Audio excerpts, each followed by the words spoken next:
Well, good morning, everybody. It's 10 o'clock according to my computer.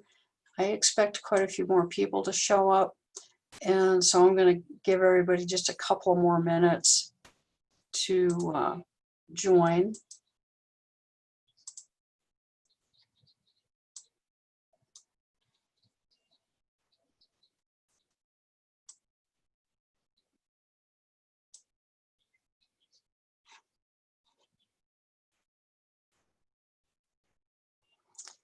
So this program or meeting is going to be recorded, and it will be posted later to the Laramie County Extension website and probably a link from our Facebook page. So if you want to go back and look at it later, you can do that.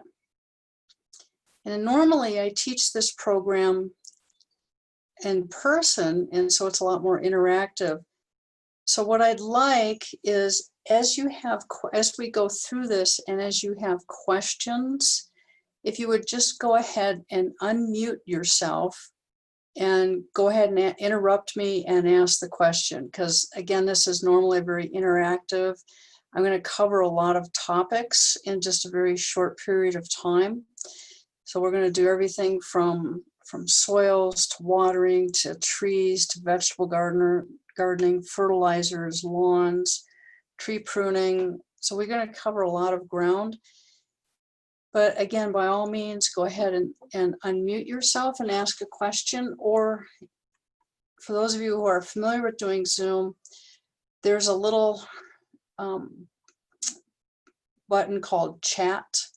And you're welcome to type a question into the chat box. If you don't want to ask a question, you can do it that way. So there's a number of ways that we can do this. And again, I'd like this to be as interactive as possible. So again, feel free to ask questions as we're going through this. So I've got 2 minutes after, and I think we'll get going with this. So again, this is Gardening for Success in Laramie County. And again, I'm going to cover a lot of territory. The first thing I'd like to talk about is the USDA plant growing zones. And seems to be a lot of confusion about that. And the USDA likes to think that we're a zone 5, and we're really not a zone 5. When they did the USDA zones, they only took into consideration the mean average low temperature, not extreme lows. They didn't take into consideration soil types, the wind, moisture. You know, we're in the West. The West is almost always in some sort of a drought or drought-like condition. This year is no exception for us. And we're under what we would normally get this time of the year. We've had a very dry spring, and so we're most likely going to go into kind of a modest drought for this year. So our moisture, our annual moisture, is anywhere from 9 to 15 inches. So in a good year, we get about 15 inches, and in a drought year, it's around 9. And that does include the moisture that comes out of the snow. So the USDA does not take that into consideration. I have been through minus 45-degree winters here in Cheyenne, and that's kind of an exception, not the rule, but it does get down to 30, and you really need to plan your plant material for 30 below winters. So try to buy for USDA Zone 4. I have a lot of master gardeners who have special zones in their backyards, and they're able to get away with a lot of things, but they understand the microclimates. And so if you've got a backyard that's east facing and protected from the wind, you probably are a zone 5, but I wouldn't bet the plant on it. So this is what I found in one of the local big box stores. And so again, be careful what you buy and really look at the label. And if you notice, you know, they don't give you a lot of information anymore. They don't tell you what USDA hardiness zone we are. they just sort of give you a temperature. So you have to know how cold it gets in your area. And in this case, if you notice right here, the hardiness is -10. And this is a beautiful tree. This is a blue Atlas cedar, but it's not going to survive. We would have to have some really mild winters for this tree to really survive in a long term. Beautiful tree, but it's just not meant for here. This would probably do okay down in Pueblo. It probably as far north as I'd want to take this guy. So again, be very careful with what you buy and read that label carefully. So the soils in Laramie County. So we can go from a clay to a sandy loam to a loamy soil, within 10 feet. And so the soils vary widely just in your own backyard. And unfortunately, there's some subdivisions where the soil is just almost pure clay. All of this is workable. The soil's not as bad as you think it is. When there's been a lot of, for the new home construction, the construction compaction is very difficult to overcome. And all it takes is 7 or 8 trips with a construction equipment for compaction to go down 24 inches. So when you start to prep that soil for your lawn or for trees, you really have to rototill as deep as you possibly can. And that means like 8 inches deep, just to help your lawn. Understand that that's going to be very difficult for your trees to deal with. So anything you can do to kind of mitigate some of that soil compaction is really important. And I see a lot of problems for both lawns and trees from this condition. And again, knowing that those construction workers are just going to drive wherever they want to and however they want to, it's going to cause a lot of problems. Our soil pH is anywhere from 7.5 to 8.5. That does cause us some problems, and especially for some of our trees. So if you see trees starting to turn yellow in July, that's a sign of iron chlorosis in trees. And that's a situation where some iron sulfate really will help turn that tree around and green it up again. Soil salts. So this is one of those things that's kind of hard to wrap your head around, but we do measure the salt content in soil, and it comes out as electric conductivity, or EC rate, on a soil analysis. And you want that number to be really, really low. And if it's high and you have a high pH, it really sets the plants up for failure. Very difficult to overcome that.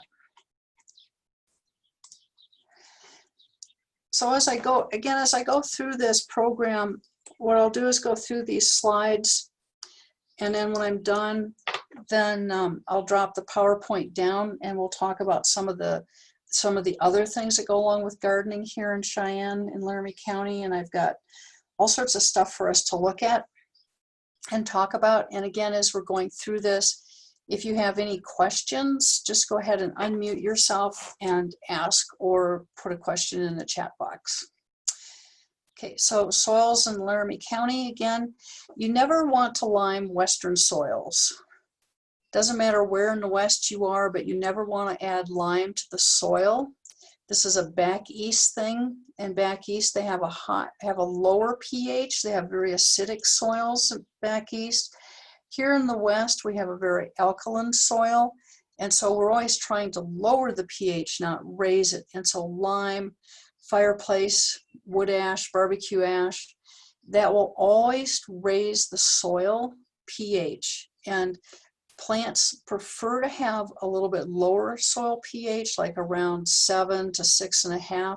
That's kind of that plant's happy zone in there. And so you never want to add those to your soils. And then you never want to work the soil when it's wet.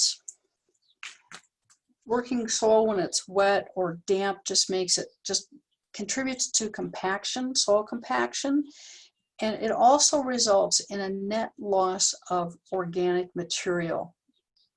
The organic material is lost because now you've compacted the soil. You may have added air into it, which will help decompose a lot faster. But working the soil wet always causes problems, and that's I vegetable garden, and that's my passion. And it's so hard, especially in March when we have those fulia days and it's warm out and it's comfortable. And it's like, gee, I should be in the garden working that soil and getting it prepped for my vegetables, and the soil's wet. And so it's really hard to say no and just walk away from it. So you always want to add organic material back into the soil anytime you work it. You're not going to want to add manures to that, and I'm going to talk about that a little bit later when we get into the vegetables and why this is important. But you always want to add something back into the soil, and peat moss is amazing to work with, and add that back into your soil. That'll help acidify the soil a little bit. It kind of helps hold moisture if you need to add more moisture back, and if you've got a sandy soil, it helps hold that moisture in a little bit better. Tree leaves, those are just gold, adding those back into the soil as far as bringing that organic material back up. Coffee grounds, for all of us coffee drinkers, those coffee grinds are just so important to put those back into the soil. They do help acidify a little bit, but they add a lot of organic material, open up pore spaces, because you do need to have some air into the soil for the roots. So coffee grounds work really well. I like to use alfalfa pellets, not the ones for rabbits, but the ones for horses, and add that back into the soil. So that adds some organic material. Grass clippings, if you bag your grass clippings, as long as you haven't used an herbicide, that is just wonderful. That adds a lot of organic material back into that soil and creates what we call tilth, and tilth is the ability of the soil to grow things. So all of that really adds a lot back as far as organic material, along with kitchen scraps. Kitchen scraps are amazing. Your orange peels, banana peels, eggshells. My husband juices, and so all that pulp from juicing, that's wonderful back into the soil. So there's a lot of ways to add organic material into the soil without using manures. And again, for the people who are just joining us, again, if you've got questions as we go along, you can either put a question into the chat box or unmute yourself and ask a question.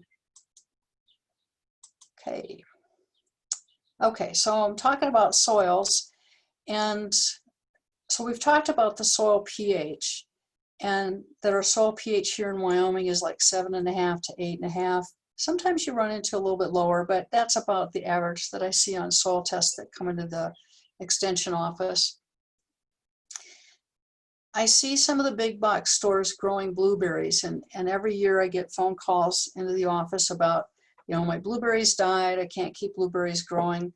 Well, they may be for a zone 4, and they can grow in a zone 4, but again, going back to that USDA zones, that's not a one size fits all. And when you look at the US map and the US map of the growing zones, zone 4 goes all the way up into Maine, New Hampshire, Vermont. Beautiful soils up there. You can grow a lot of stuff in them. And blueberries are one of the things that grow very well in that area. But here in the West, we have the wrong pH. We just flat out have the wrong soil for it. We don't have the right nutrients in there. We don't have enough humidity. Blueberries like humidity, so I've seen the humidity get as low as 7% in a bad summer here. Normally it's around 15 to 40% humidity, and blueberries really like their humidity up around 60 to 70%, if not more. And they're also very water thirsty. water. I mean, just, you can't water them enough. So how to get around this? If you want to grow blueberries, you're going to need to do it in a container, preferably like a big plastic tub. You need to have peat moss, and the bulk of that soil mix should be peat moss. So it should be like 90% peat moss and 10% gardening soil. And no manures in there. You don't want anything in there that's going to raise the soil salt level. So you've got to keep that low, but you need to have a very high pH. And blueberries like a pH of around 5.5. So you can see the disparity between what's naturally here and what blueberries like. And you cannot amend the Wyoming soil enough to drop the pH to what a blueberry wants. And as soon as you stop amending the soil and treating the soil, it will gradually go back to its original soil pH. So this is why you need to grow it in a container. The extension office down in Boulder, Colorado for a while was growing blueberries as an experiment. And Boulder's a little bit gentler climate than Cheyenne. And they struggled. They just grew them in bags of peat moss. And then they had to cover them in the winter because even in Boulder, there was just enough wind and lack of humidity that they would dry out and die in the winter. So if you're going to do this and you're going to grow them in a container, don't ever let it dry out. It's got to stay moist year-round. And I would recommend that you bring them into a garage or a sheltered location, and then make sure you keep them watered, because if the peat moss dries out, then the blueberry is going to die regardless.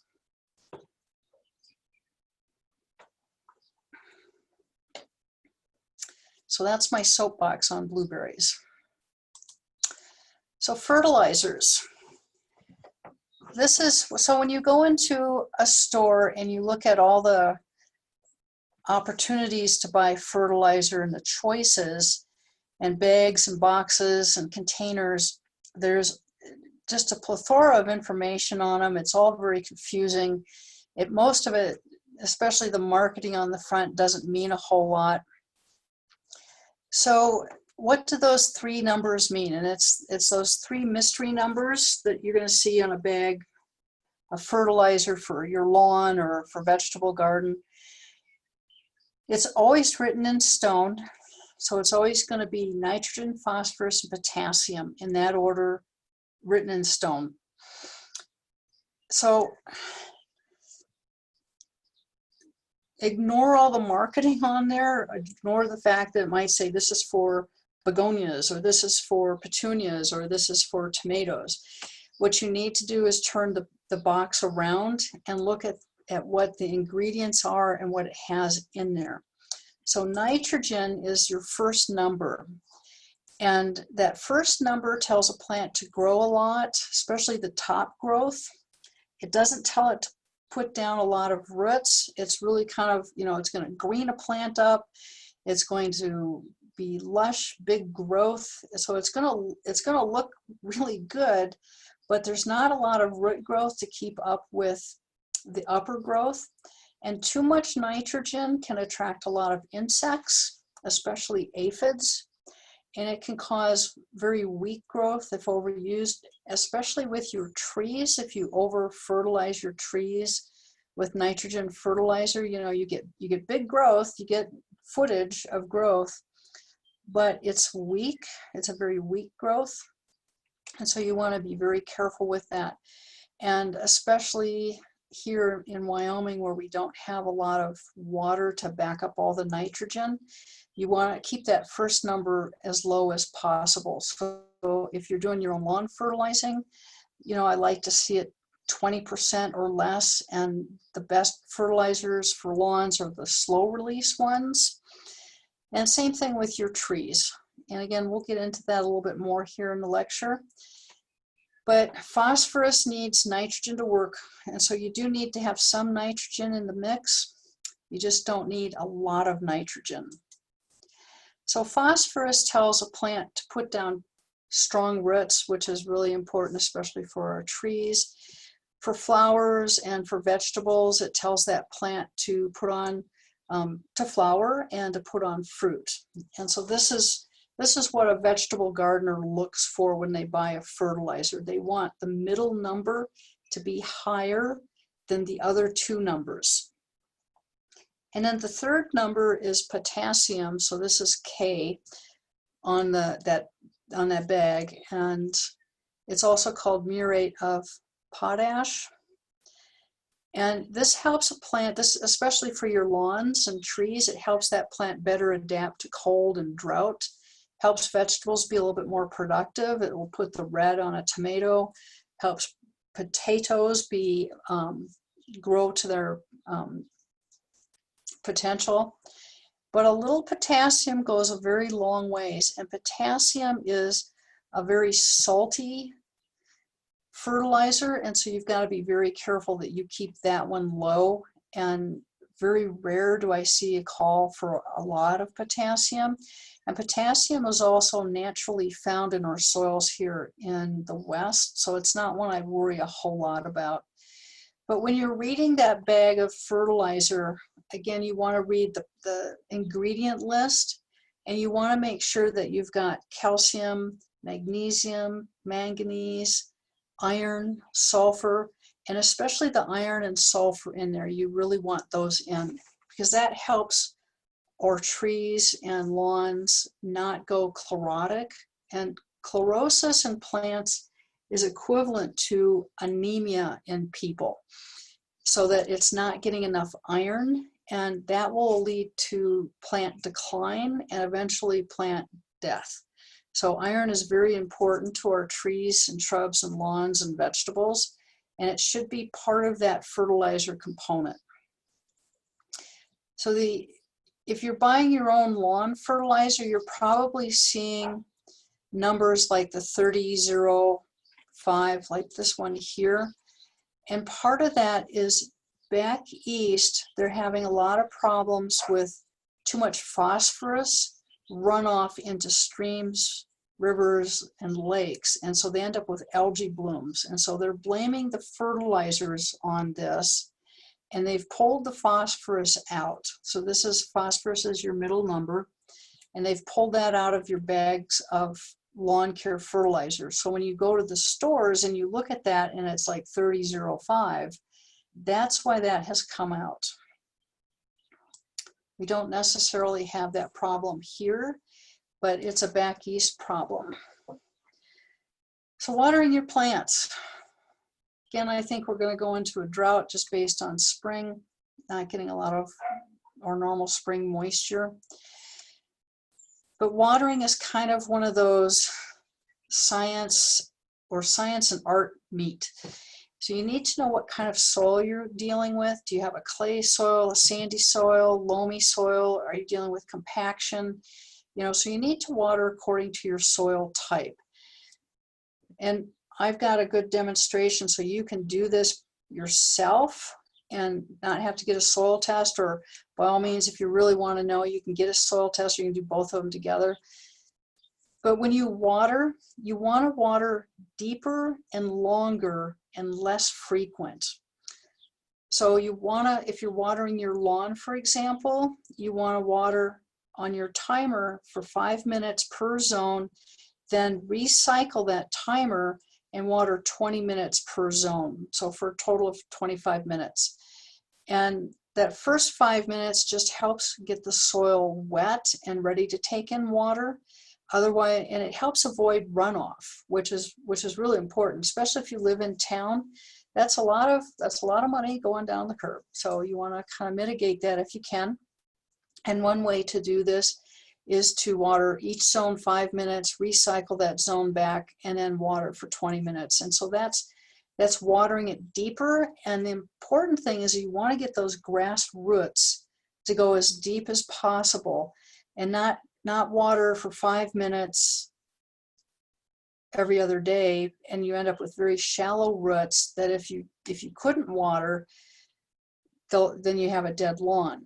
Where if your roots, the grass roots, are deeper, you're going to have a more hardy, healthier, resistant lawn than one with short, shallow roots.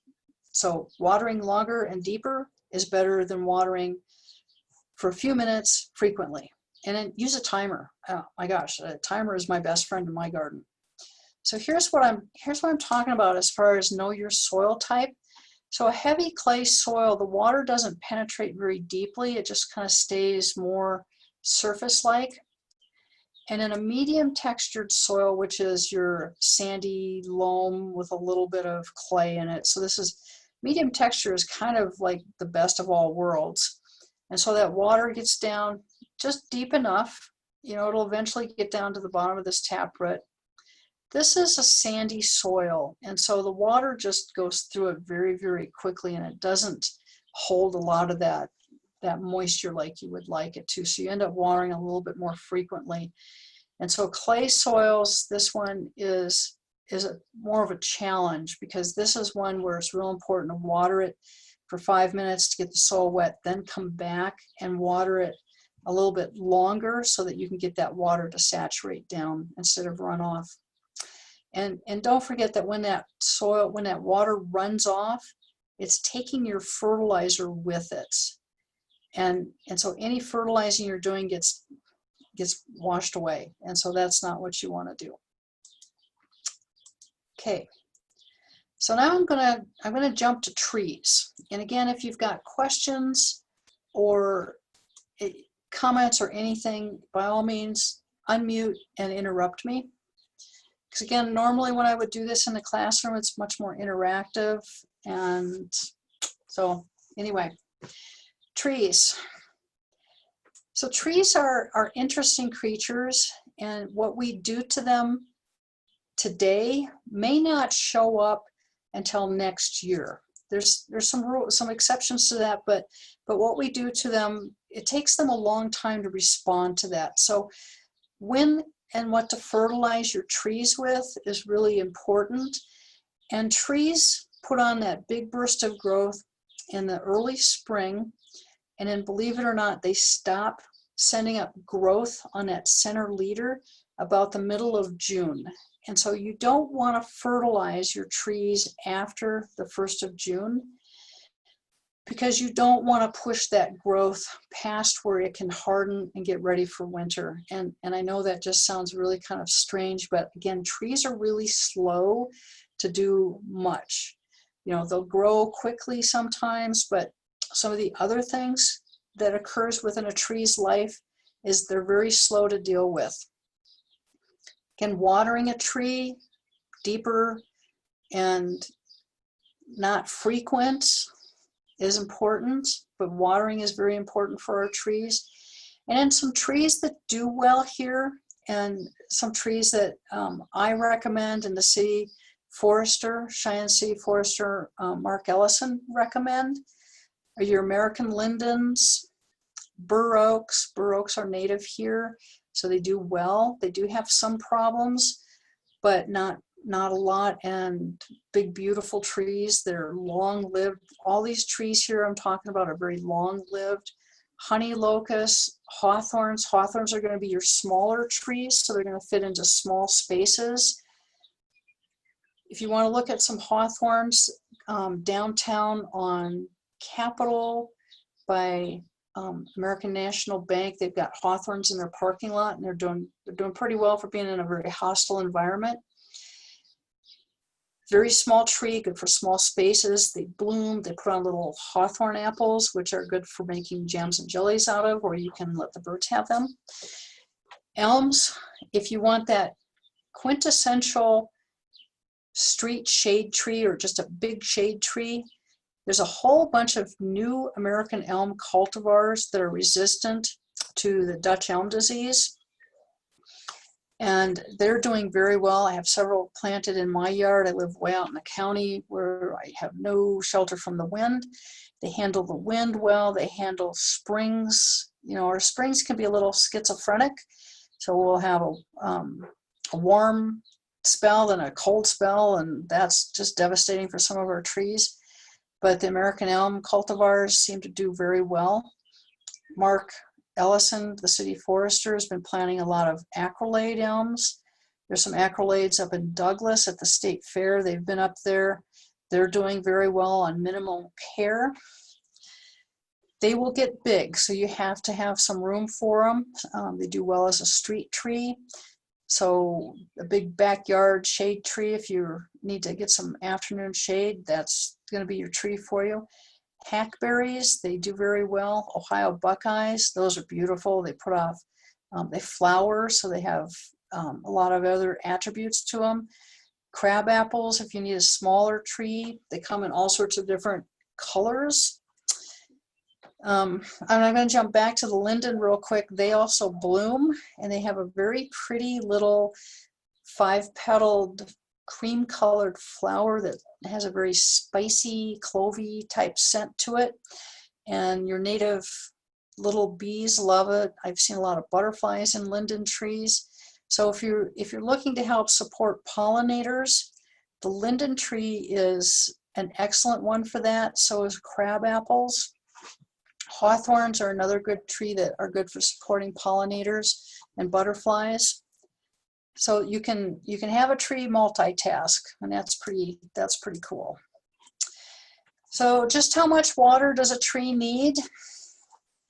So kind of the rule of thumb, if you measure a foot up from the soil line, you measure a foot up the tree, and at that point you measure the trunk diameter.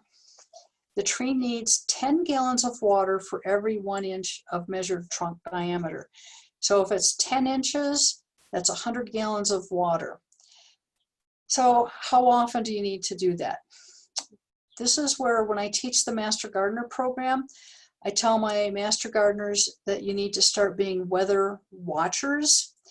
And if the weather is hot, dry, and windy, I would be out, when I'm at home, I turn on my irrigation system and I water my trees. So hot, dry, windy, I'm watering. Otherwise, sort of get on a schedule of maybe every 10 days to at least once a month, give your trees a very deep soaking. And I know that in town that water's expensive, and so you might want to kind of meter this out and give the tree, so much on Monday, and then 10 days later, give it some more. But what you don't want to do is just give it little sips. You want to give it a deep watering so that you get all those roots that take up water and nutrients. A newly planted tree, water, water, water. At least 2 or 3 times a week, if not more frequently. And the water from your lawn sprinkler system is not enough water. You really have to get out there with the hose and just give it a good deep drink. And then for older trees, they need water too, once, twice a month, depending upon the tree species. And I'll kind of talk a little bit more about the tree species and their needs as we go through this lecture. But again, if you have questions, by all means, interrupt me. So planting a tree. This may seem kind of odd, but you do not need to dig a hole to China. And I see a lot of people do that, and you don't need to do that. The hole shouldn't be any deeper than the root ball of the tree itself.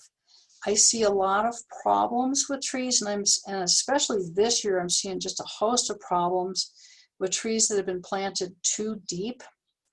So you want to plant it right at the top of that soil line on either the pot or container or the root ball, but no deeper. And most of those roots that take in water and nutrients are in the top 24 inches of the soil. So going deeper than that or watering deeper than that, you're not going to achieve a whole lot. And those deep root waters go way below where the roots are that actually need that water. So don't use those deep root waters. Just put the hose under the tree and just give it a big slow soak. So when I dig a hole for a tree, again, it's wider than deeper. I put water into that hole so I get that hole wet. I don't ever want to plant a dry plant into a dry hole because it's real hard to kind of compensate for that. So I want to put water in there, and I don't amend the soil. I just skip that step altogether. That's really not necessary. You can put a little phosphorus in there. You can put some bone meal in there, which is phosphorus. And that's a very slow, long release. And so if you put bone meal into a Mendocil with bone meal to help the roots and help the roots really get established, that's going to last that in there for years. And so that might be something to put in there. You don't need to do the vitamin B treatment. There's been no research really done on that to prove that it works. Kind of the thought line is that maybe it might even be kind of molecularly too big for the tree roots to even take it up. So we're not sure, you know, the universities aren't sure that that stuff really works. If there's any burlap or wire, any twine, anything, that's got to come off. And otherwise it will choke the tree, it'll girdle the tree over time and ultimately result in that tree's decline. So all that material's got to be removed. The burlap is a polyplastic something of another, and it just doesn't decompose. And the roots are not going to push the wire aside, and the wire just isn't going to decompose fast enough for that tree root. The tree root's going to outgrow that wire, and it becomes girdled by that. So that's got to come off. When you do remove that stuff, you've got to be really, really gentle, and you've got to treat that tree ball like it's fine china and very breakable. If that root ball breaks, the tree is for the most part dead. And so that root ball in a tree is really critical, and that's a big reason why a lot of the tree companies don't remove that stuff, because they know that the root ball breaks, that tree's going to die, and then they've got to replace it. But as a homeowner, if you're really super careful, remove all of that stuff.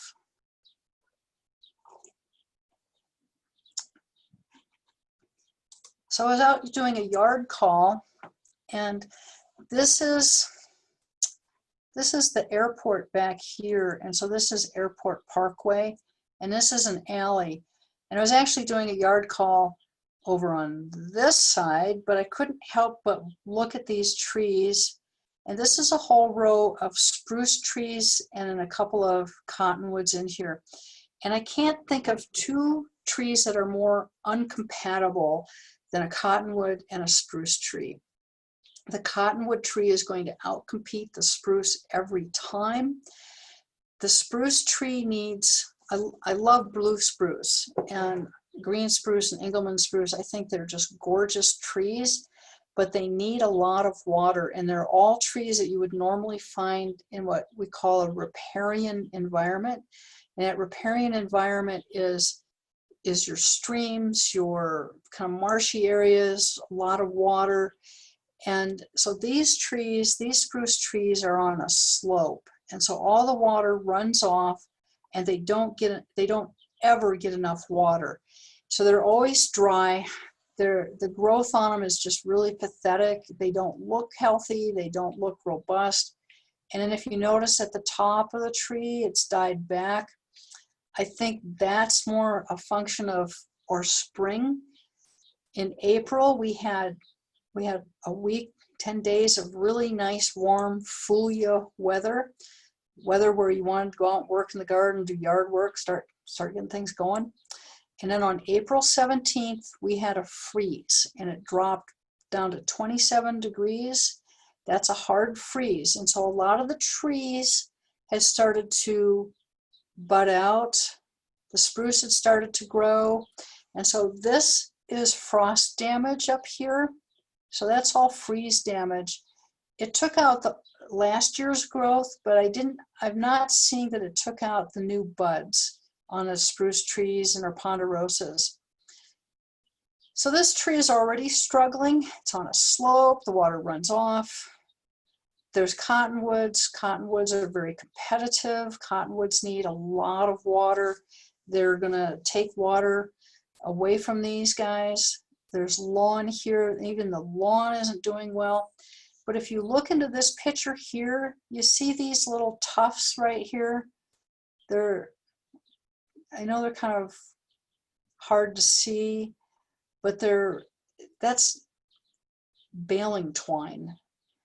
And when they planted these trees, they never took the baling twine or the burlap off these trees. So they're still in their bags, they're still in that ball, and they most likely haven't been able to reach out. They're not deep rooted, they're shallow rooted trees to begin with, and now they're really super shallow. And dry soil, I mean, I took this picture, I think 10 days ago, and you can see how dry that soil is. And so it's a tree that is not going to make it, and just flat out, sad to say, but it really should be removed. And something a lot more compatible should be put into there. This is a good planting site for something like a honey locust or a hackberry, though either one of those would do really well, but not a spruce tree. Spruce trees need, they love a lawn situation where they're constantly getting water. They want a lot of water. They need a lot of water. And so as you're driving around Cheyenne and you see the really beautiful, healthy spruce trees, it's because they're getting a lot of water. Okay, so when to plant? Spring is best. This is best time of the year. You still need to make sure you water and have that tree on a watering program.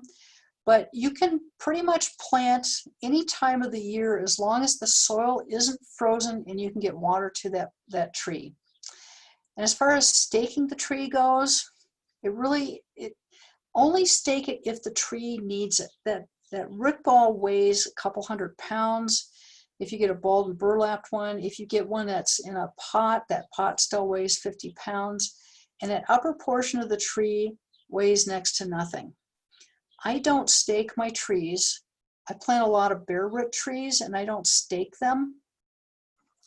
And I don't have problems with them falling over. So as long as that tree is planted correctly, it really doesn't need to be staked. And I see more improper staking.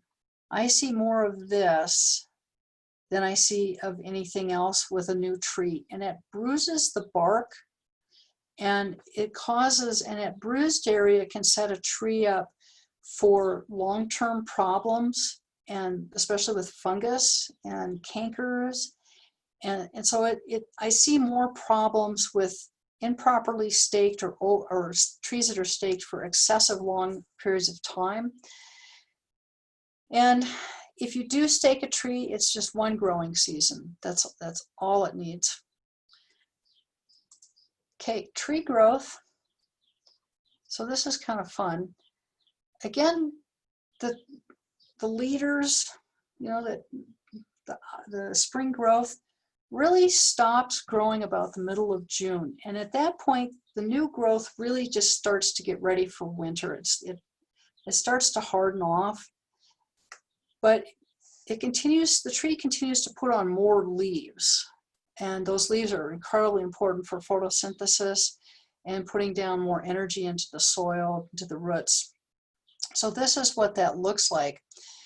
So your tree structure, the tree is composed 5% of leaves, 15% of stems. So that's these guys out here, stems.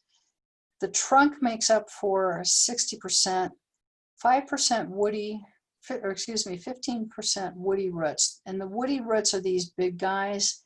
These are your anchoring and your buttressing roots. These are the roots that hold that tree into the soil. And then 5% absorbing roots. So those are the roots that take up the water, the nutrients, they need some oxygen. And so you only have 10% of the tree working to support the 90% of the rest of that tree. And if this soil is compacted, so if this layer here is compacted into here, then these woody roots, these buttressing roots can't go deep enough to support the tree.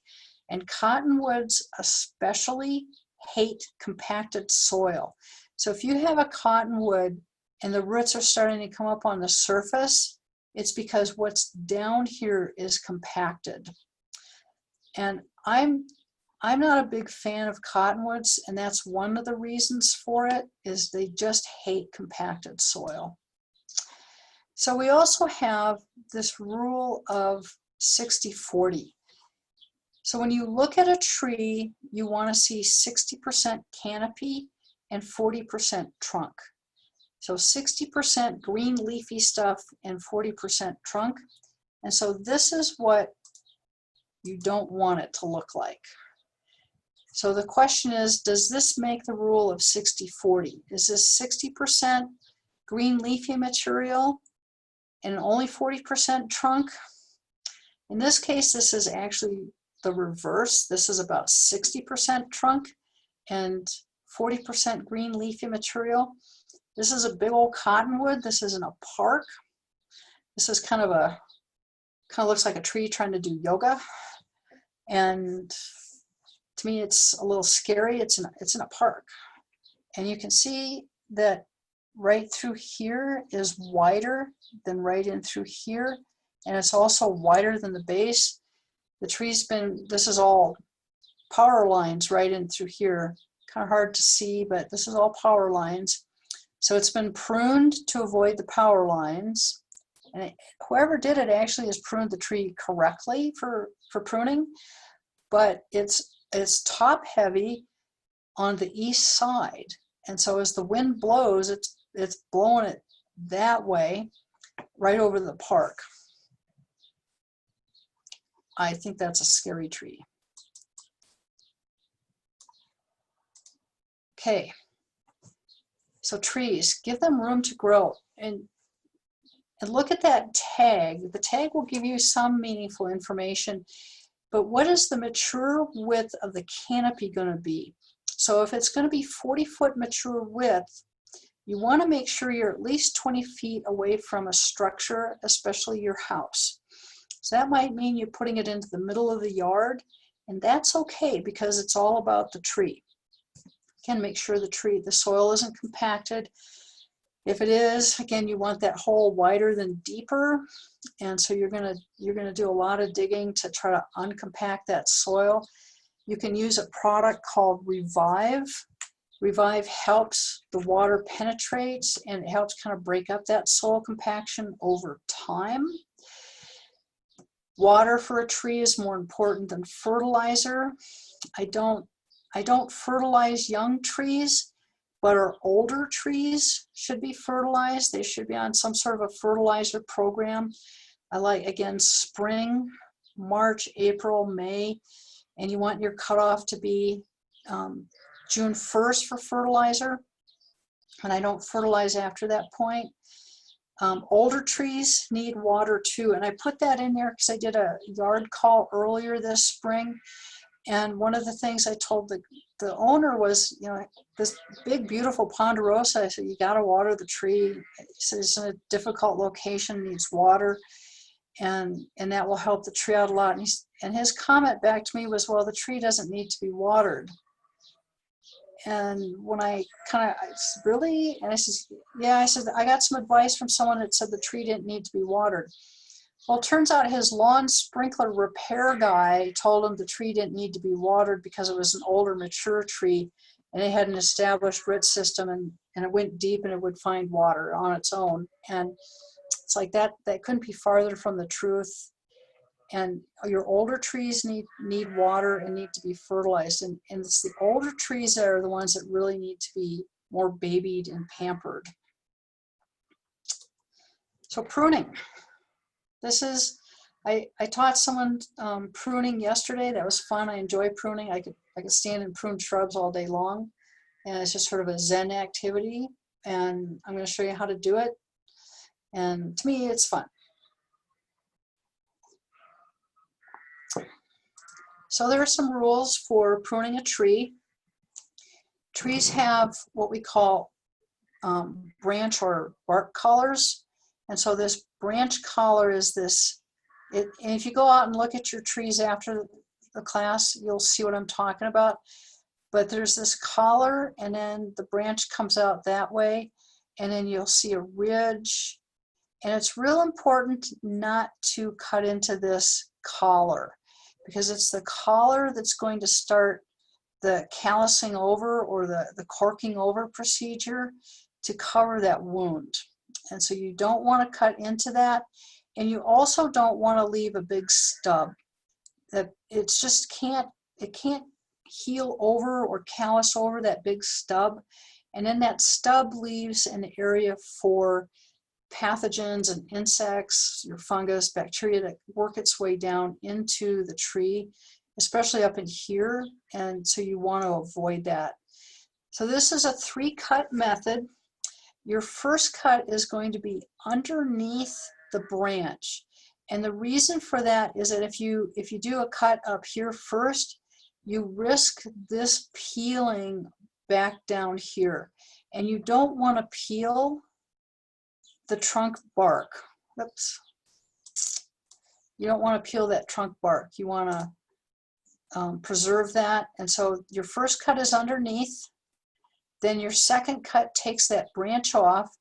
And if this does peel, it's going to stop here at this first cut. Then your third cut is up against, but not into, your branch collar. So again, you really want to respect that.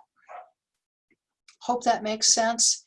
Again, if you're using a pruning shears, you want the blade, the really flat surface part of the blade, up against this branch collar. And you want to make sure this is really sharp so that you can get a good clean cut. You do not need to use any sort of spray to cover that cut up. You know, there's all sorts of sprays on the market. You know, you take a cut and spray it. Not necessary. It's more snake oil than it is anything else, so you can skip that step. But what's important, and especially with a crabapple or fruit trees, is you do need to sanitize your pruners every time you take a cut. So have like a little can of Lysol or a little container of rubbing alcohol. Take a cut, dip your pruners, take a cut, sanitize your pruners, and that way you're not transferring disease throughout the tree. Okay, so this is what not to do, pruning. So you don't ever want to leave stubs. And this is a ponderosa, and it is incredibly top heavy. This is here in Laramie County. We're gonna not keep the innocent, I guess. This is, I guess the lawn mowing company decided that this needed to be limbed up so they could mow underneath it. This is just a little baby tree. And so now this is top heavy. And so when the wind blows, this just whips it back and forth. And this causes, I mean, you need some trunk movement, right, to make that trunk strong. But that's too much whipping back and forth. And so that will cause problems along the bark. It causes bark compression. And so that will eventually cause this poor little tree problems down the road. But totally unnecessary. Just totally. This was, I'm truly baffled by why this was done. Okay, emerald ash borer. This has been in the news. This has been in the newspaper. Emerald ash borer is this tiny, tiny, half-inch long, little bright metallic green insect. You're not going to miss it. If you ever see one, it is truly sparkly emerald colored insect. It's very pretty emerald green, but it is just a nasty little insect. They found it in Boulder in 2013. They have now found it in Fort Collins, so it's 50 miles away. Right now, I have master gardeners out looking, and all we're doing is we just look at the ash trees, and we're just monitoring ash trees right now. We have not found it in Cheyenne. It may be here. We don't know. We haven't seen it. We haven't seen evidence of it. My recommendation is you don't need to spray for something that hasn't been found or isn't here yet. So don't waste your money on it, and don't spray unnecessary, because these insecticides for this are very toxic, and they're very hard on the good bugs. So they're very hard on butterflies, bees, good insects like your green lacewings, praying mantis are very hard on those bugs. So you want to be very careful with what you spray. And right now, the most effective insecticide against the emerald ash borer is actually a trunk injection and not a random spray on the tree itself. So we know it's getting close. It's just a matter of time before it comes up here. The recommendation, again, is not to, if you've got firewood, make sure that it's like a pine firewood and it's not being brought in from out of state. So be very careful if you're burning wood or if you're doing the campfire thing in the summer, that you're not moving wood around, because that's really how we think this guy gets transported around the country. So any questions so far? Says, okay. Okay, so the question is, are we going, the lecture is being recorded and it will be available. I send it to my secretary who works her magic on it and edits it for me and puts it into a format where you can access it.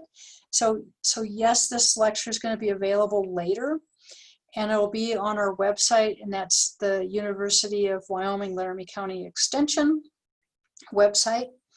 And that will be there for you to get. And then at the end of the lecture, I'll also have my email address and my phone number so you can get a hold of me. And again, I'll make all sorts of stuff available for you. Okay, I'm going to jump to vegetable gardening. I'm a very passionate vegetable gardener. At one time, I was growing for the farmer's market, and I was doing a CSA, so I was selling shares out of my vegetable garden. My vegetable garden at that time was about 5,000 square feet.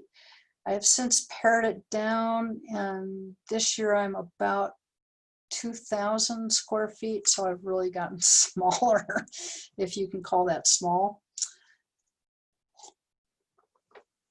I know a lot of people are vegetable gardening this year for the first time ever, and I say that most of the major seed companies like Johnny's, Territorial Park, Burpee, all that alphabet soup, Baker Creek, Seed Savers Exchange, they've pretty well sold out of vegetable seeds. And then when you go through the big box stores, bare bones stuff in there, there's still some seed available, but it's just sort of slim pickings at this point.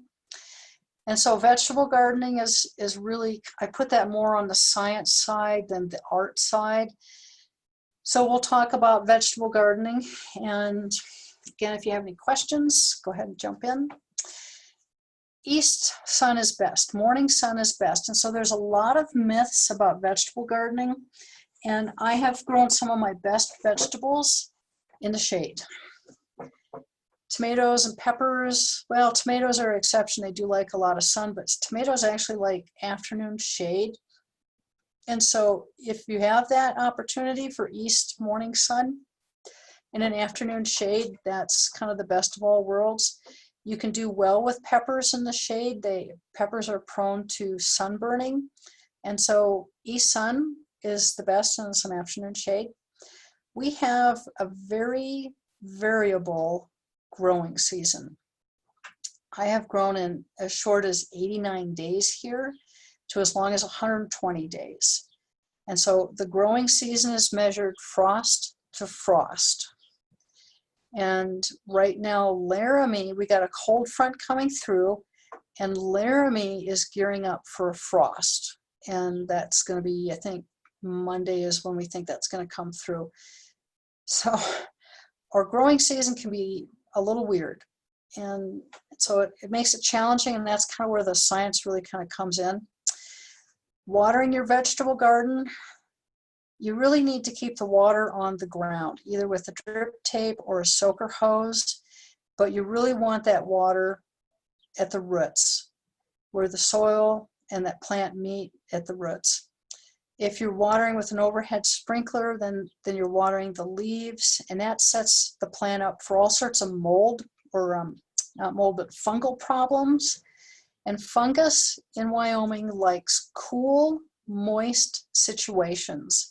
So you really want to try to keep that water on the ground. And your fertilizer, what you fertilize with a vegetable garden, is incredibly important.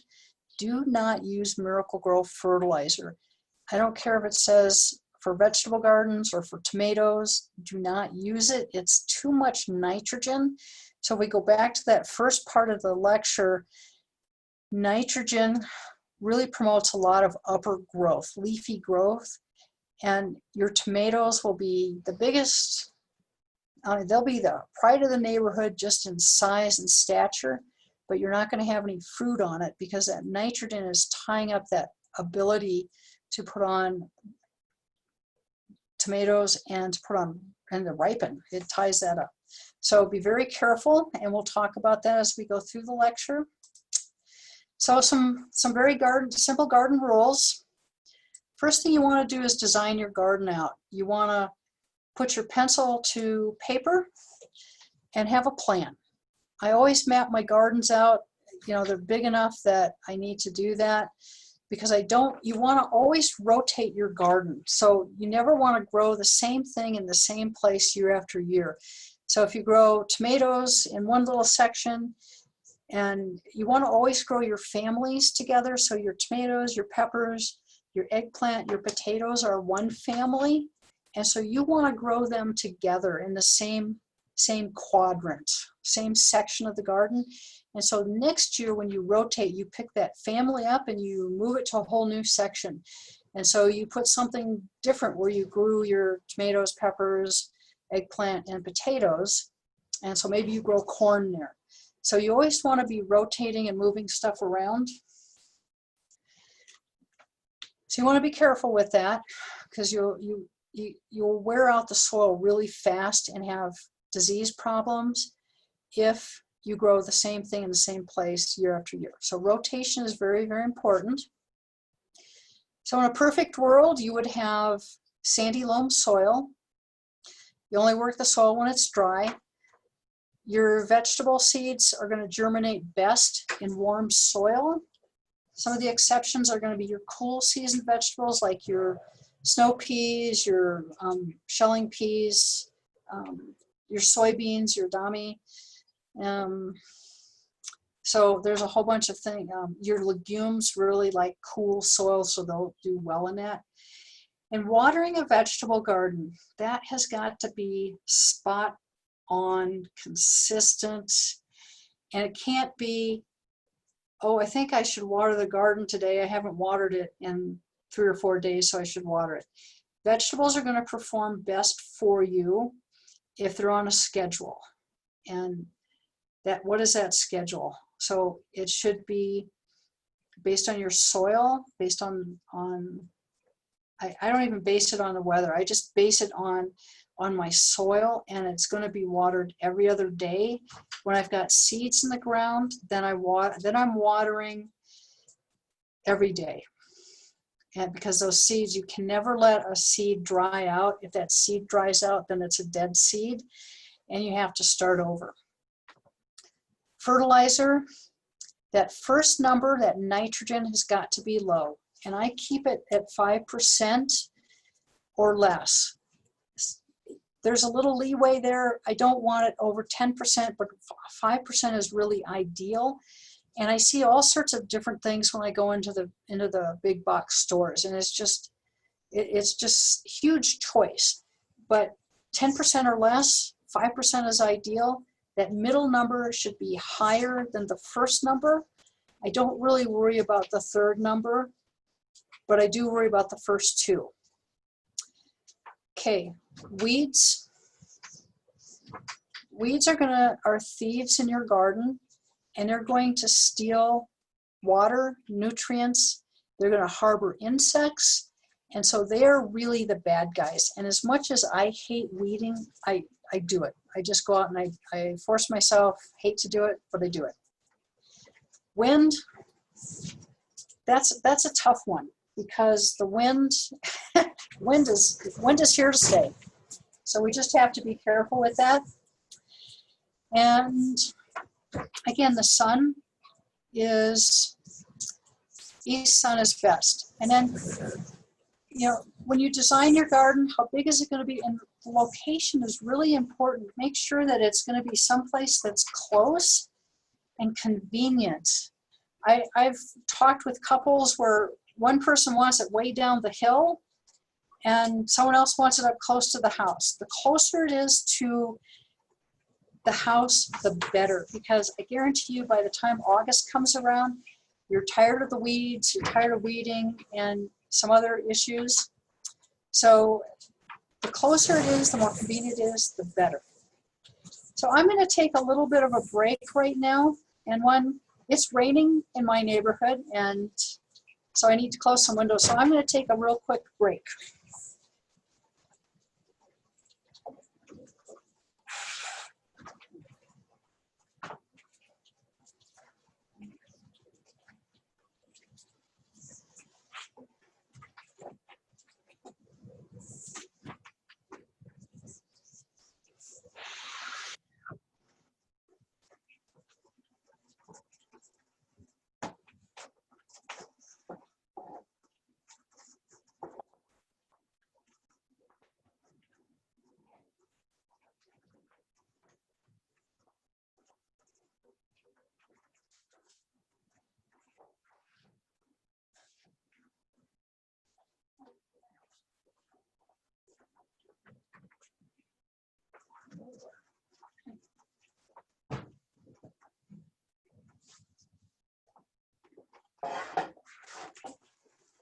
Okay, so I'm back. I had to close the windows. Like a lot of us, I am working out of an office at my home, and I have a ranch way out in Carpenter, and I have a little cabin on that ranch, and so I get to work out here, and I had to close the windows because we're actually being blessed with a little moisture, and that's certainly going to help our prairies. I said earlier, I'm very concerned that we're going into a drought, and so every little bit of moisture, every drop of rain counts for us out here in the West. Okay, so I'm going to get on my soapbox about manures, and I know this is a myth, and farmers put manures on their farm fields, but they spread it out so far and thin that it doesn't cause any problems. But in a vegetable garden, I don't care if it's a raised bed or you're doing it in a regular, in the ground, I just don't like manures for a whole bunch of reasons. And it doesn't matter if it's cow or sheep or horse manure or mushroom compost. You don't know what the salt levels are. And again, salts in a vegetable garden are just devastating, and they will pull out and cause you, they pull the moisture away from the plant, and it's called physiological drought. And so that salt pulls the water away from the roots, and the plant will wilt. You'll water it, it'll perk up, it'll wilt, it'll start turning yellow, and pretty soon it just dies. And that's what manures do. Manures are actually very low in nitrogen, phosphorus, and potassium. I mean, like 1% of nitrogen. And so they're very low. And so when they're referred to as being hot, it's because of the salt levels. And so how does that salt get into manures? Well, I raise sheep and I raise cattle, and I always have salt blocks for them. They're always available, and I have mineral tubs for my sheep and loose minerals, and that includes salt, loose salt, salt blocks. So I have all that stuff available. And so what their body doesn't use, they just, in one end and out the other. And so that's how manures get hot, and the salt level is unknown. And then when you put it into a big pile, well, if you go out to a farm and I'm going to put manures into your back of your pickup truck to put in your garden, I'm scooping it from the bottom. And so any water that's come on there has pushed all that salt to the bottom. So you are getting the saltiest part of that pile. And again, that causes a physiological drought of the plant, and you're not going to overcome that. And the only way to remove salts out of the soil is to hundreds and hundreds of gallons of water and trying to leach it down below the root zone, or you need to just flat out remove the soil and start over again. So it really sets you up for a lot of failure on that. And again, you don't know what the nitrogen, phosphorus, potassium levels are, so it makes it really hard to manage your fertilizing for your vegetables. And so growing vegetables is where when I teach the Master Gardener program, I tell my students that this is where you need to let your inner micromanager out and loose. So here's a question. I've been doing container veggie gardening, and I was wondering, should I plant the same type of plant in the planter each year, or should I change the plant type each year?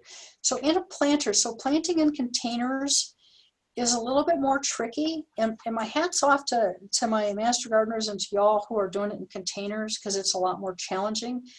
And that soil in that container should actually be dumped out and amended, so you should be putting new fresh soil in there, fresh and good potting soil. I'm not a big fan of Miracle Grow because they're always putting fertilizer and everything because they think, you know, makes you happy and you see instant results. There's some other soils out there that are better. Riverbend carries a pretty good line of soils, and so anyway, the Laramie County Master Gardeners have a soil sale. So if you go to lcmg.org,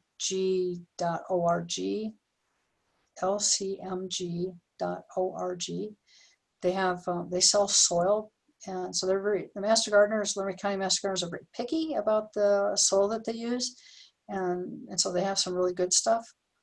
But in a container, you need to dump that soil out every year, re-amend it with some new soil, and then plant something different in there. So if pot A had tomatoes, then this year you're going to put maybe carrots and beets in there, but a different family altogether. Maybe you're going to grow sweet corn in a container, and there's sweet corn varieties out that you can grow in containers that doesn't get very high and still gives you a nice ear of corn. But yeah, that soil should be renewed every year, and you want to plant something different in every year. So you still have to rotate with your containers. Yep. Sorry, don't mean to make your life complicated.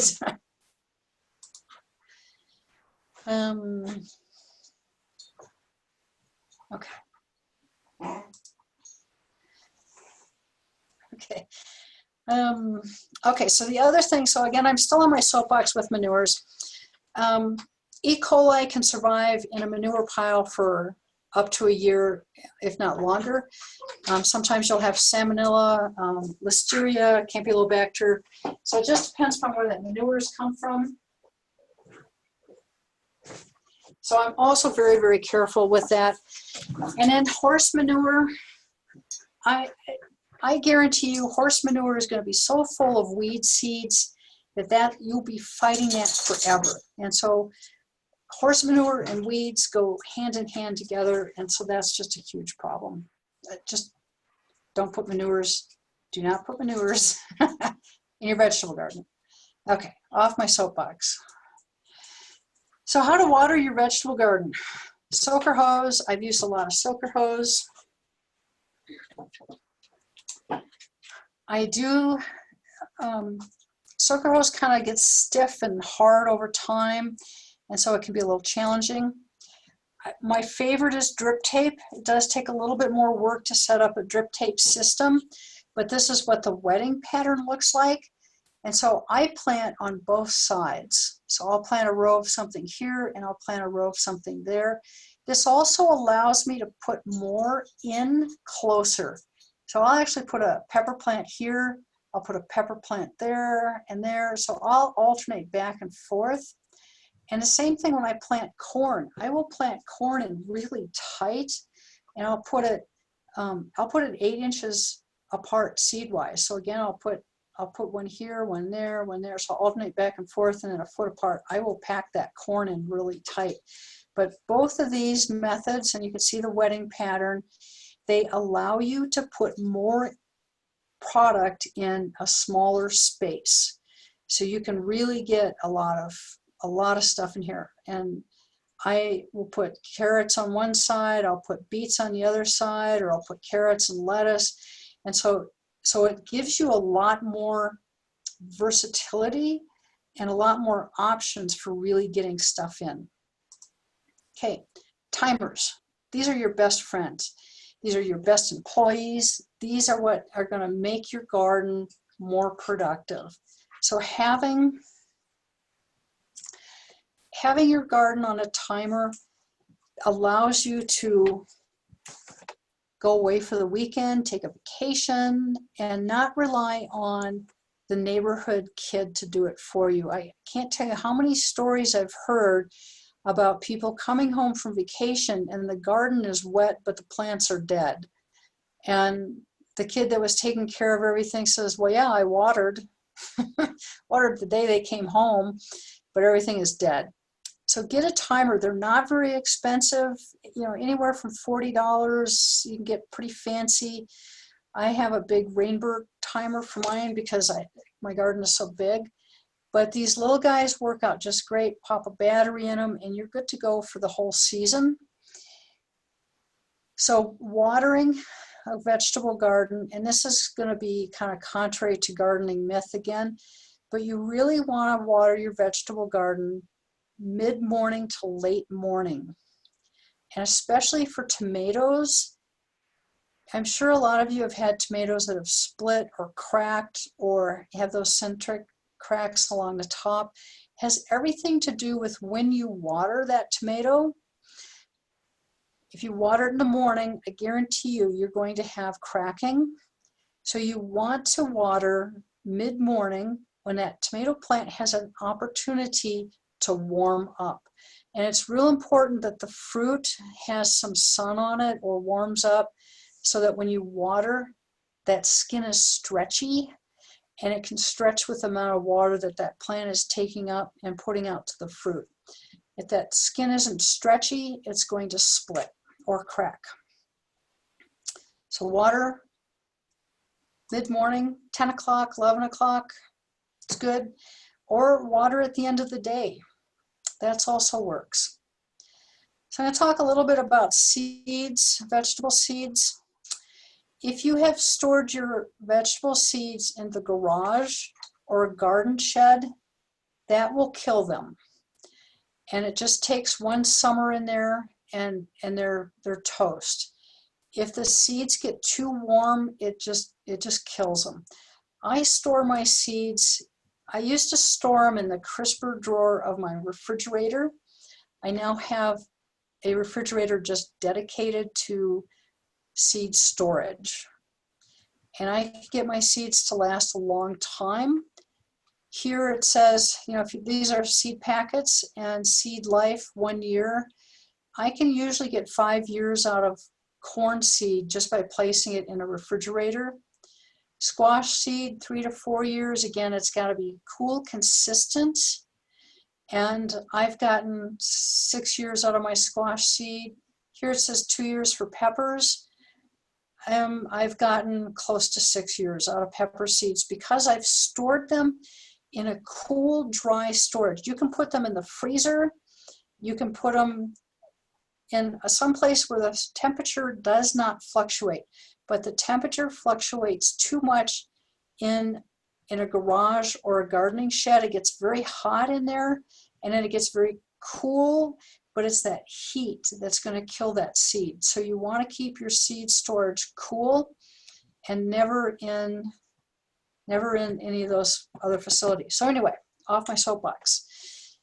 On a seed package, it's going to tell you a lot of information. And one of the important things is the soil temperature for germination. And corn does not do well in cold soils. And so you need to, and at the end of the lecture here, I'm almost done. I'm getting close. I'll close the PowerPoint and then I'll show you some of the stuff that I use in my vegetable garden. But you want warmer soil, peppers, 70-degree soil temperature to germinate. I never germinate this in gardening soil. I always do it inside and get it going. tells you the seed depth. Corn can go 2 inches deep, which is pretty incredible. And then sometimes you'll see information to hill a plant. Just skip that. That's still kind of a back east thing, or really way back in the day before we had drip tape and soaker hose and we had to conserve water. A lot of times you just flood irrigated a whole garden, and we don't do that anymore. So don't worry about flooding a garden, because you're going to do it all on drip or soaker hose. And then, so what does that packet mean? Estimated days to maturity. So corn, the seed companies like to send us corn that takes 90 days. Silver Queen, they're always giving us Silver Queen. We don't have a growing season for that. So you want to find vegetables that have really small growing seasons. And there is corn out there that's 65 days. I think I've seen 55-day corn. Tomatoes, the same thing. You know, everyone loves to grow beefsteaks, but we don't have a growing season long enough for that. So what does all this mean? If you're going to start seed in the house first, you've got to give that plant anywhere from 7 to 14 days for germination. And then it's got to get to transplant size, which is another 14 to 21 days. This row is more for your peppers because they can take quite a while. Then an adjustment or transplant shock time. So for tomatoes, I give them another 7 days. For peppers, I'll give them 2 weeks. So that means 28 to 49 days before you really should start counting those days to maturity. So if I take a tomato that is 65 days to when you get to pick that first ripe tomato, and I add all this other up, that's 93 days. So if you want a tomato in the middle of the summer, or we're going to say 4th of July, then you need to count backwards as to when you start that in-house and to when you want to try to plant that. And there's ways to plant this and protect it. So walls of water, floating row cover, old bed sheets, all of that stuff work well to cover this so if the nights get too cool. But when you start getting up into the 128 days, that's just too long for a growing season here. So you always want to look for something that's going to have that days to maturity or days to harvest, where it's going to be a little bit smaller, 70, 65. When it comes to squash and winter squash, pumpkins, I don't ever worry about those guys too much because they can handle a light freeze or a light frost on them. Those guys are good to go. Those I don't worry about. So growing beans, your green beans, peas, any of those guys, they need to have an inoculant, a rhizobium inoculant, and that just helps them take up nitrogen a lot more efficiently, and it helps them grow and be more productive. They won't get kind of that yellowy, limey color in the middle of the summer, and you'll get more harvest off of them. So very important. Sweet corn, again, the soil temperature is really important, and a lot of times you'll see, does well. This isn't a seed calyx. Sometimes you'll see this on a seed packet, but you'll see where it does well north of the 36th parallel. What does that mean?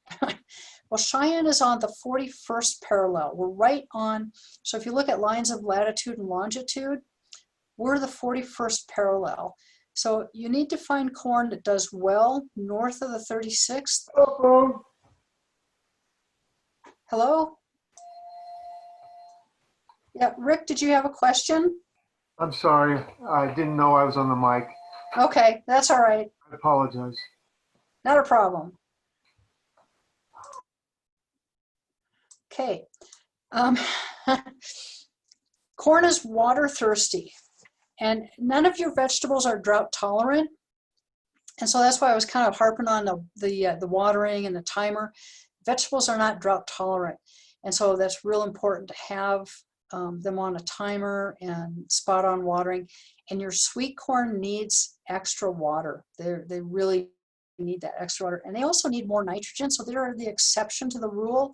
And this is where if you've got Miracle-Gro fertilizer hanging around, by all means, use it on your corn, and you can just spray it directly onto the corn itself, and those leaves will take up that nitrogen, and you'll have a bigger, taller, better crop of sweet corn.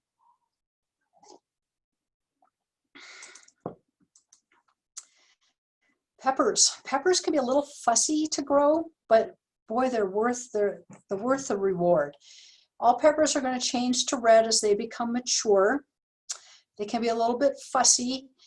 At the end of the growing season, if the forecast is for below 45 degrees, I harvest all my peppers, red, green, whatever. I pull them all because they will not stand a frost. They don't even like it below 45 degrees. Cold injury, they're going to revert back to a stage where they just want to grow and don't want to put on flowers. And so sometimes the blossoms will either turn brown and fall off if it got too cool out. And so I'm sure they're watching this closely over in Laramie. Transplant shock, this is a big one. I've got some peppers that I bought at the Master Gardener plant sale. They're really, really big, beautiful plants, but they're really kind of dealing not well with the transplant shock, and so I'm babying them. But once they get going, they're gonna be good producers, but they can be a little fussy. Again, they like their soil temperature warm. Fertilizer 5-10-5. They're self-pollinated, which was very cool, so they don't need bees or bumblebees in there. Potatoes, you always want to buy fresh certified potatoes every year. You don't want to use those ones in your crisper drawer or in your pantry that didn't grow and have sprouted. You risk inoculating your soil with a fungus or a bacteria. So you don't want to use what was growing in your pantry. Make mashed potatoes out of those, but don't grow them. So you always want to use fresh seed potatoes every year. Potatoes are very unforgiving. I mean, they're very forgiving. They will grow in anything. You can grow them in a sack, you can grow them in a bin, you can grow them in a container. You can grow them anywhere. I start my potatoes in the spring, and so this is what we call a 10-20 tray. So it's 10 inches by 20 inches. So 10-20 tray, so not very glamorous, but a 10-20 tray. I will start them in here, get them going, and this gives me almost a month jump on the growing season. And I can plant potatoes even if there's going to be a light frost, even if there's going to be a little bit of a snow. I can still plant these guys and they're going to do well and grow well for me. So the trick with potatoes, and this is a great diagram here, but my seed potato is going to be here, and those potatoes, those tubers, grow above the seed potato, which is why it's so important to cover them and put more soil or more mulch on top of it so that they grow into that. Potatoes need a lot of water. They're as bad as corn. And so when I grow potatoes in my garden, my water system is right down here. So I bury either my soaker hose or my drip tape, I bury that down there. And so they always have water. I'm not wasting any water. They're getting everything that they need water-wise, and my soil is already pre-amended for them. Again, you want to keep the nitrogen really, really low. Otherwise, you'll end up with this huge, huge above-ground growth, but you won't end up with these guys. And water is key. Water is absolutely key to getting a good crop of potatoes. Every pound of potato you plant, you should get 10 pounds of potatoes back. So that's, production-wise, they're huge, and so the water is the key. But low fertilizer, and the roots, this area likes to stay cool, and so mulching with straw or grass clippings or leaves is really important. Okay, tomatoes. Tomatoes come as either indeterminate, which means they'll grow and grow until something stops them, like a freeze or frost or your pruning shears. And determinate tomatoes are ones that do really well in containers, but only are going to get a couple feet tall. There's a determinate tomato out there called Tiny Tim that gets 18 inches tall and produces just some amazing little cherry tomatoes. So they come in all sorts of sizes and heights. The growing season for a tomato for fruit is anywhere from 50 to 100 days.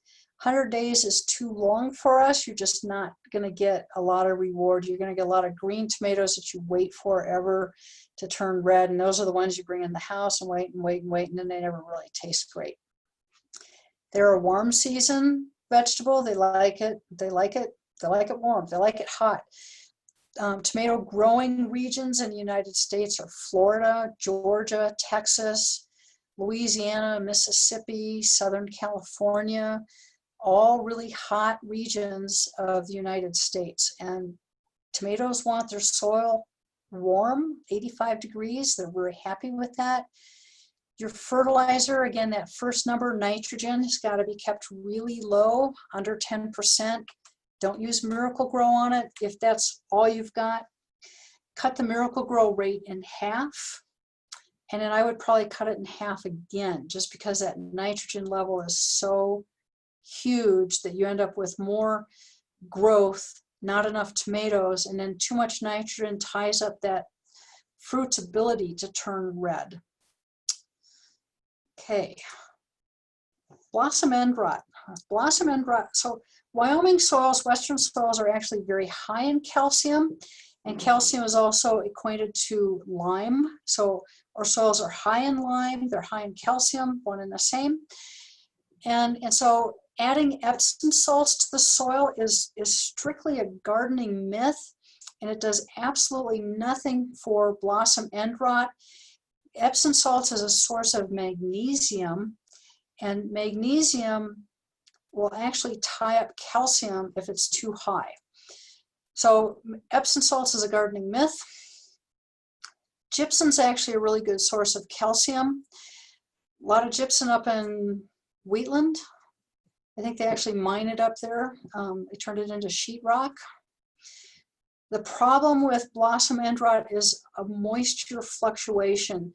And so here it's hard, you know, we go from dry to flooding, and especially in July where we can get sudden downbursts, and that'll make you crazy. So it's really a moisture fluctuation problem than it is a soil nutrient problem. And so that's why, again, keeping your watering spot on is so important, and having everything on a timer will help mitigate this blossom end rot problem. Okay, I'm going to talk just ever so briefly about lawn. This is my only slide for lawns, and research from the major universities, University of Wyoming, Colorado State University, all you need to do is fertilize your lawn once a year in the spring, right around Memorial Weekend. So nitrogen is temperature dependent for being taken up by the plant. If it's below 65 degrees out, nitrogen is not going to be taken up. It just either sits there, and nitrogen has a huge affinity to water. And so nitrogen will grab a hold of and run off with water any chance it gets. So if you fertilize in April, you're most likely going to lose most of that nitrogen fertilizer to either runoff or to volatilizing. And so it'll just vaporize right off.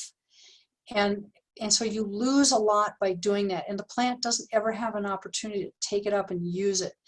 And there's some lines of thought that you bank the fertilizer in the fall so it's available for the plant in the spring. But knowing how much nitrogen likes water, I don't think you're going to have a lot of nitrogen left when you do it in the fall. And so I lean towards a spring fertilization. when the soil is warmed up, the temperatures are a little bit warmer, right around the Memorial Weekend, end of May is really the best time, once a year. And so what fertilizer to use? If you can find one that's a slow release, so it releases over time, that's usually the best one to use. But again, you want to go back and look at those three numbers.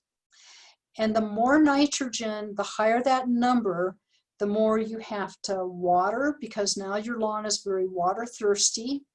And the more you have to mow, and the more insect problems you're going to end up with. So you're going to have a lot of instant gratification with high nitrogen. The lawn greens up, it grows, it looks beautiful, it's the pride of the neighborhood, but you end up with a lot of other problems. So there's a lot of pros and cons to that. And ideally, you fertilize in the spring, you mow once a week, and you water deeply and less frequently. You can train a bluegrass lawn to be drought tolerant by how you water and how you fertilize it. So you want to water deep, get those roots deep, and technically you should only have to water twice a week if your lawn is really in good shape. Okay, aeration and power raking. I like to see lawns aerated. That opens it up. It kind of alleviates some soil compaction. It allows more water to get deeper. It helps if you need to reseed, aeration, overseed, those are great options. Power raking is like disking your lawn, and it's very impressive with the amount of stuff that you pull out. I mean, just bags and bags of dead stuff, but you have now just pulled away the ground cover that's helping your grass keep that moisture in. So now your lawn is going to dry out faster, and it's going to be more difficult for that lawn to recover from power raking. If you need to reseed or rejuvenate your lawn, by all means, get in there and power rake, reseed, and then really get some water on there. But that power raking is pretty devastating to a lawn, especially here in Wyoming, where we're already very dry. You know, like I said earlier, or humidity levels can drop as low as 7% in the summer. That's really, really hard on a lawn to deal with. So power raking pulls away its blanket that helps hold in the moisture. And a good lawn that's healthy and thick will outcompete weeds. And so I'm not a big fan of the weed and feed program. You know, once you get rid of those weeds, then just go to a regular fertilizer that's low in nitrogen, and you're good to go. So that's, lawns can be complicated, but they shouldn't have to be if you just stick to, you know, fertilizing in the spring, your watering program, and just mow tall. I'd like to see lawns mowed, you know, 3 inches and keep them at 3 inches. That blade of grass helps shade the roots, it helps keep more moisture in, helps keep the bugs out. When you mow closer, then you're drying that lawn out. The root system isn't going to be as robust. So there's a lot of reasons for letting the lawn grow a little taller. So if you want a copy of the program, and I'll do this as a PDF, and then I can mail it out to you. And then I've got gardening brochures that I've based this program off of. And again, normally I would do this in person, and it would be a lot more interactive. But if you email me, I will send you the program and the brochures to back up today's lecture. I also do yard calls, and so you can call me at 633-4383.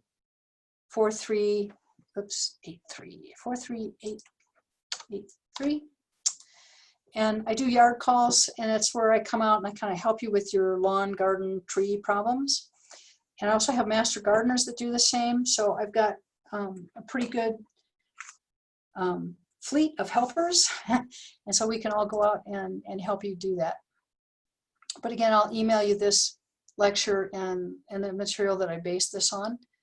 So with that, I'm going to stop sharing and going to go here. So hi everybody. Again, if you have questions, go ahead and unmute yourself and we can talk about stuff. So I'm going to kind of go back to the beginning and talk a little bit more about soils. If you really don't know what you've got and you're really kind of confused about your soils and maybe you're having problems, you can by all means, Colorado State University is where we send all our soil samples out, and I can get you one of these little containers, comes with information on how to do everything, and then you mail it to CSU with, I think it's, sometimes it says, anyway, it's like $40, and it comes back and it tells you what your soil type is. It will tell you what your nitrogen, phosphorus, potassium levels are, what needs to be fixed. It tells you what your pH, your salts are, so it gives you a wealth of information. So if you don't want to go that way, that's fine. So you can do the water bottle method. So this is fun, and this is some of my gardening soil. And so the heavy stuff drops to the bottom. So I just took a regular water bottle, nothing fancy. I put, this much soil in there, cup and a half. Depends on the size of your bottle, I guess. Then I added twice as much water. Shake well. So it settles out, and so the heavy stuff goes down to the bottom. So this is going to be my sandy area down here, little pebbles, all that sort of stuff. The heavy stuff drops down here. Then this is my layer of loam right here. The stuff that's floating around this, the watery kind of odd, icky color stuff, that's clay. This is the clay layer right here. And then this tiny layer right here, this is the organic material. And it's actually not real bad.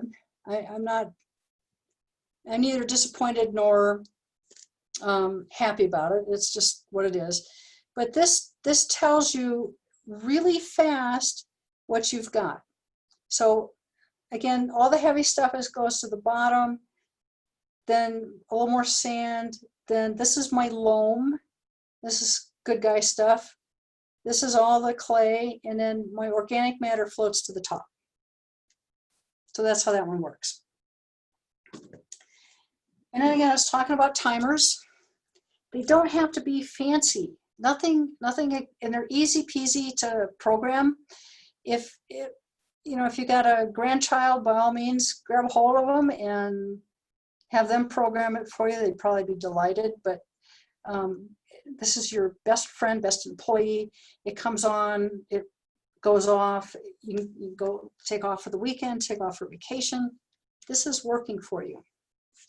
Okay, so I am a geeky horticulturist, and that geekiness was cultivated. I got my college degree down at Colorado State University in horticulture, and then I've done giant gardens, but I do have a geeky side, and so I actually will take the temperature of my soil. I have a meat thermometer, and I have a couple that I've had to retire because I forget about them, and then my husband goes through and rototills them. They don't do well after they've been rototilled, but here they are. This is just Sam's Club, inexpensive, cheapy meat thermometer. And so I know what the temperature of my soil is. And this is important for corn, peppers, tomatoes, my warm season crops, eggplant. If any of you are from the South and you like okra, it's easy to grow okra here in Wyoming. It's a very short season, 55 days. I've grown okra in the past. My biggest problem with it was keeping up with it. If you don't keep up with okra, they get hard and woody and become craft projects. So soil temperature probe, good tool to have. And then I talked about drip tape and soaker hose. This is drip tape. This drip tape has a little end to it. Filters are incredibly important with drip tape and soaker hose. And so I know you guys can't really see this, but there's an emitter. There's an emitter here and an emitter down there. And so it just leaks water slowly. and half a gallon an hour. I know exactly how much water I'm putting down. I do have to have a filter. There's a irrigation company in Cheyenne that is easy to work with. These guys are great. It's DBI Irrigation. They are over in the old animal shelter building on Parsley. And easy to work with. They'll help you real good. They don't have drip tape. This you have to mail order, but they can help you with this sort of stuff. Great guys to work with.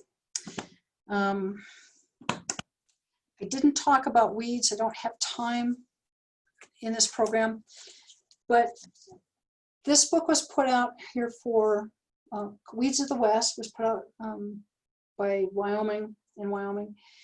It's no longer in print, I'm sorry. And the PDF file is ginormous and it's impossible for me to send it because it's so big. You can probably find it. Weeds of the West. It's hard to tell what I'm actually showing you guys because it's a mirror image. But it's you can probably find it online, Amazon or someplace. Big book. It, believe it or not, it's not even complete. It doesn't have all the weeds that we find out here.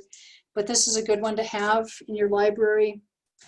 Another kind of geeky horticulturist again. I have Wyoming, A Field Guide to Wyoming Grasses. This is another fun book to have. Both of them will help you, especially if you live out on the prairie. Prairie is a whole different ball game. How you take care of in-town lawns is 180 degrees different than the prairie, so careful there. So I do have a fun project for you guys, and this is a fun, if you have grandkids or you have children, or you just want to have fun. So this is, I don't have very sophisticated tools for gardening. Old forks and spoons, knives are awesome. This is a salad box. So these are the salad boxes you can get at Home Depot or at Sam's Club or the grocery store. You know, it comes packed full of salad greens. This is what it was. So this is what it becomes. This is a grow box. So it's very cool. I make my own seed starting mix, like some geeky horticulturist. And so I like to grow peanuts, and you can grow peanuts in Wyoming. And I have, these are just good old Tennessee red peanuts. Tennessee red peanuts. Easy. They're fun. They're fun. And you can grow peanuts in Wyoming. You're not going to get a yield. You have friends from Texas or Georgia or down south. They're not going to be impressed with your yields, but you're going to have fun with it nonetheless. And they can't be roasted or salted, so you might have to mail order them, or hopefully you can find some untreated. So these are, this is great for kids because it's instant gratification, and these are peanut plants, and you get to see the roots growing. And I don't know if I'm going to see them flower, but they've put up these little cool little yellow flowers, and then they send what's called pips, and it goes down and it touches the soil, and then voila, it grows a peanut in the soil. And so how cool is that for kids to see and watch? So that's I'm going to end the program on that note that, you know, go ahead and be a geeky plant person. I encourage my master gardeners to do that. And some of my gardening tools are pretty simple, and have fun. I mean, the whole point is to have fun with gardening. Again, you're welcome to unmute yourself and ask questions, or put a question in the chat box. I don't know if I've seen anything come up. No. So I've either been really good and explained everything thoroughly, or I've got you really confused, one or the other. But again, email me or call me. I'm available anytime to help you with questions, gardening. With that, I'm not seeing any questions coming through, so with that, I'm going to end the program. But again, have fun out there, enjoy your garden, and hope you grow great trees, great lawn and great vegetables. So thanks for joining me. And again, you guys all have fun out there.